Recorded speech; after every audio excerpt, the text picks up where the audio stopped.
A príncipe é simples, anda sozinho, passa-se na rua. O nosso trabalho fala sobre os extremos do século XX, o contexto histórico português e a ficção e o lirismo contemporâneo em Portugal. E para compreendermos mais sobre esse assunto, precisamos relembrar o contexto histórico daquele período. Podemos citar que os valores da sociedade moderna começaram a passar por transformações significativas com o término da Segunda Guerra Mundial, principalmente as décadas de 1960 e 1970, onde o consumismo, a exploração do ser humano e os limites da consciência começaram a ser questionados. Surgiram músicas de protestos, movimentos contra a discriminação racial e sexual. Podemos citar que uma palavra que pode ser escolhida como símbolo dessa civilização foi a informação, principalmente com o surgimento da internet, onde as pessoas passaram a se comunicar de forma mais rápida. Podemos lembrar que durante esse período ocorreu uma grande reorganização política, principalmente com o fim da Guerra Fria e com a queda do Muro de Berlim em 1989. Houve também nesse período um grande distanciamento entre ricos e miseráveis, como na Europa, onde ocorreu um grande aumento econômico, educacional e de melhora na qualidade de vida, contra a África, onde ocorreu massacre por conta das guerras e também com o aumento do índice de pessoas com AIDS naquela região. Já no Brasil, nós passamos pela ditadura militar, onde nossa liberdade foi tomada, mas que também houve um aumento da cultura artística e musical. E depois conhecemos a redemocratização, que durou até hoje. Na literatura, os efeitos da massificação são visíveis. Surgem os best-sellers, livros que viram moda e são divulgados em listas de livros mais vendidos nas revistas semanais. O que se percebe é que, por trás dos livros, filmes e músicas que alcançam sucesso imediato junto ao grande público, há uma indústria poderosa, capaz de fabricar ídolos, identificar, explorar e vender tendências para todos os gostos e todas as classes sociais. Sem discutir a qualidade literária desses livros, é necessário reconhecer que o processo de industrialização da cultura ampliou significativamente o mercado literário e acabou contribuindo para manter aberto o espaço para a publicação de obras de grande valor. O desenvolvimento de novas tecnologias de reprodução e de arte fez com que a separação entre a arte considerada culta e denominada de arte popular fosse desaparecendo. Um dos objetivos da arte pós-moderna é a sua comunicabilidade, onde ela promove a incorporação de todas as estéticas passadas.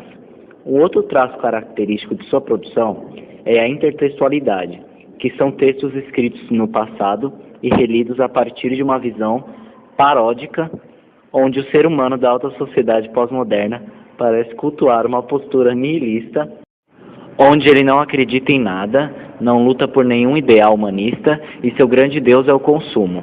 A vida em uma sociedade voltada para o consumo traz marcas inequívocas e a principal delas é a tentativa incessante de fazer com que o ser humano viva de maneira mais descontraída.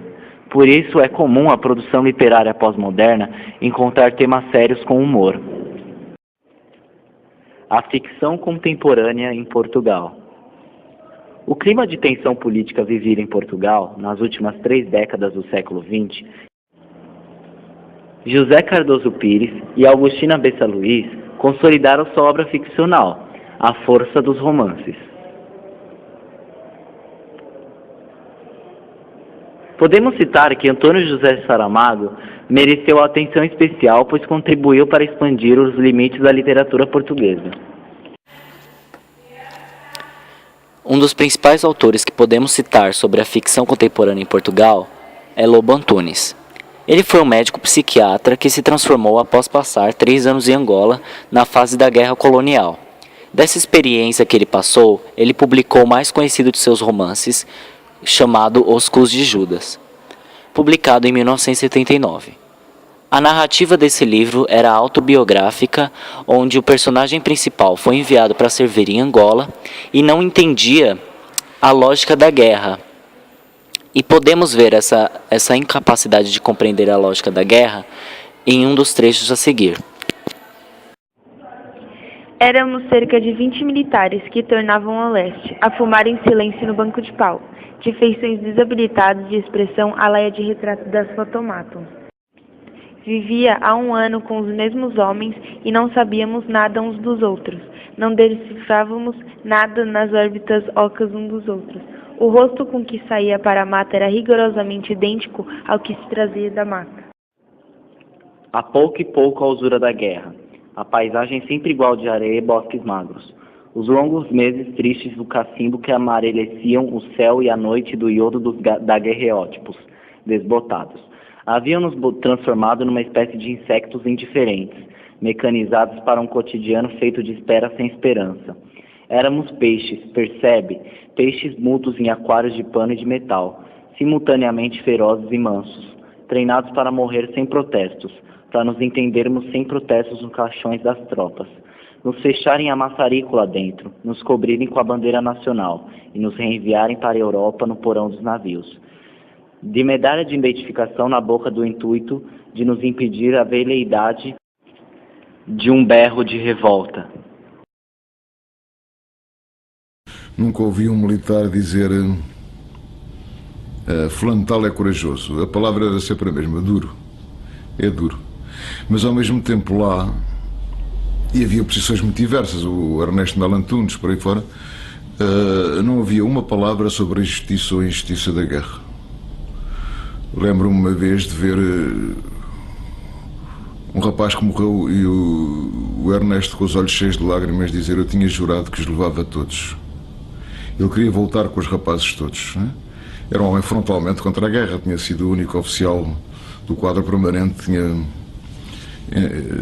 que tinha sido candidato às eleições de 69 pela oposição. A posição dele era muito clara, mas lá não falávamos nisso. Ele disse-o lá, até à altura em que um rapaz ficou sem uma perna, não é? E de repente a cara do Ernesto mudou e ele disse: vamos vingar a perna do Ferreira. E passou a ser uma questão pessoal, que outras pessoas não compreendem. Muitos daqueles rapazes continuam lá. Continuam lá. E o tema de conversa deles constante é aquilo. Constante, constante, constante. O sofrimento, a revolta, o horror daquilo tudo. Constante. Eu cada vez que como com os oficiais da minha companhia, nessa noite eu sei que não durmo. Não? Tudo aquilo continua dentro deles de uma maneira tão presente, tão presente. Quando saiu o livro das cartas, com o qual eu não tive nada a ver e que não li, ele foi apresentado pelos oficiais, e que eram homens duros, e eles choravam enquanto falavam. Um dos oficiais que morreu há relativamente pouco tempo num acidente brutal de automóvel, ele estava numa bomba de gasolina para pôr gasolina, um carro passou-lhe à frente, ele foi ao automóvel buscar a pistola. Um homem doce, mas a primeira reação emocional dele foi imediata.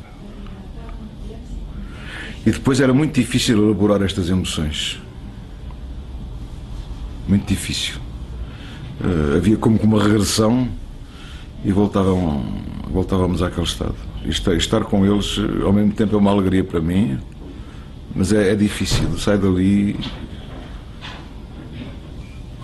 dorido.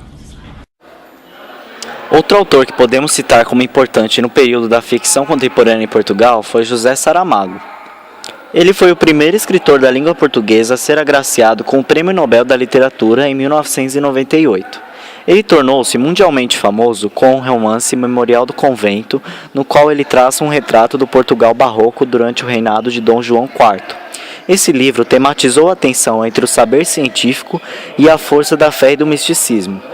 Essa obra caracteriza também a identidade literária de Saramago, que seria a construção de um novo tipo de romance histórico em que a reconstrução do passado é feita por um narrador que, a partir do momento presente, avalia e comenta os episódios que vai contando. Outra marca da ficção de Saramago é a construção de alegorias narrativas que representam momentos históricos específicos. Agora vamos ler um dos textos de José Saramago em seu livro Um Ano de 1993.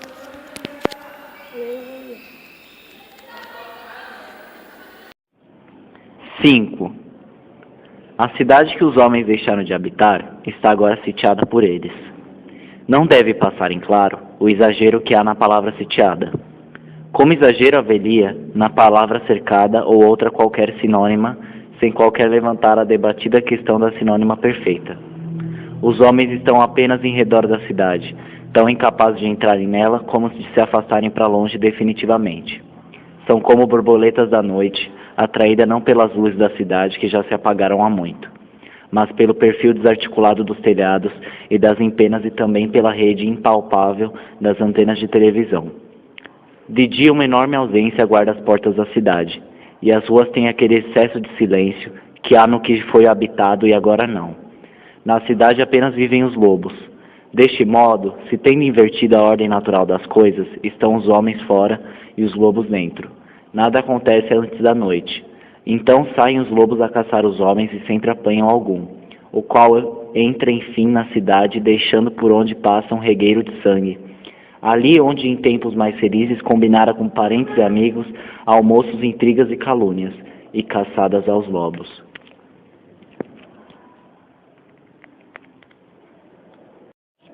O novo lirismo português. Se a prosa ficcional portuguesa contemporânea obteve um olhar crítico para sérias questões como as guerras coloniais e a ditadura, na poesia o que se observa é uma multiplicação de temas e formas que criam um ambiente de absoluta liberdade criativa. Autores como E.M. de Melo e Castro, Anna Heatherly e Herberto Helder são nomes de destaque no movimento, que expandiu os limites do texto e chegou a incorporar recursos da arte visuais, produzindo alguns objetos híbridos de poesia e pintura. Ao lado do experimentalismo formal, também surgiram poetas que revisitaram temas de grande importância para a identidade portuguesa, como é o caso de Sofia de Mello. Sua obra tem o objetivo de promover o casamento entre a palavra e a coisa. Para Sofia, a poesia é o espaço da investigação e da revelação da sua essência. É na obra que os sentimentos e emoções humanas ganham sentido e por isso é também ali que devemos procurar a nossa essência. Agora vamos ouvir o poema As Imagens Transbordam e Inicial, da Sofia de Mello. As imagens transbordam fugitivas e estamos nus em frente às coisas vivas. Que presença jamais pode cumprir o impulso que é em nós, interminável, de tudo ser e em cada flor florir? O mar azul e branco e as luzidias pedras, onde o que está lavado se relava para o rito do espanto e do começo, onde sou a mim mesma devolvida em sal, espuma e concha regressada, a praia inicial da minha vida.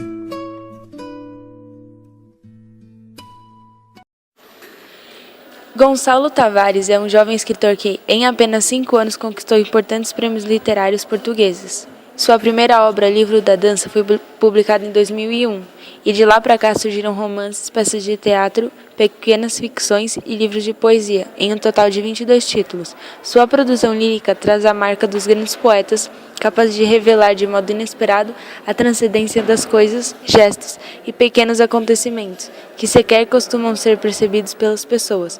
Agora segue o poema Chão. Chão. Não há limite que não seja por ele suportado. Suporta todo o cansaço. Traições, fadiga, falhanços.